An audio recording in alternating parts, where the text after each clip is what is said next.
Field marshal Syed Asim Munir से Canada की वज़ीर ख़ारजा अनीता आनंद ने जनरल हेडक्वार्टर्स रावलपिंडी में मुलाकात की। ISPR के मुताबिक मुलाकात के दौरान बाहिमी दिलचस्पी के उमूर, इलाकाई सलामती और पाकिस्तान और कनाडा के दरमियान दो तरफ़ा ताल्लुकात पर तफसीली तबादला ख्याल किया गया। फील्ड मार्शल सैयद आसिम मुनीर ने आलमी अमन और इलाकाई इस्तेहकाम के हवाले से पाकिस्तान के मौक़िफ़ से आगाह करते हुए इस बात पर जोर दिया कि मुश्तरका सिक्योरिटी चैलेंजेस से निपटने के लिए बाहिमी ताउन और मुश्तरका कोशिशें नागुज़ीर हैं।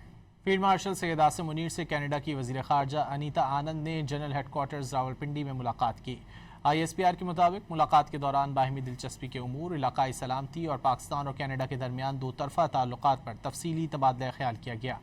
फील्ड मार्शल सैयद आसिम मुनीर ने आलमी अमन और इलाकाई इस्तेहकाम के हवाले से पाकिस्तान के मौक़िफ़ से आगाह करते हुए इस बात पर जोर दिया कि मुश्तरका सिक्योरिटी चैलेंजेस से निपटने के लिए बाहिमी ताउन और मुश्तरका कोशिशें नागुज़ीर हैं।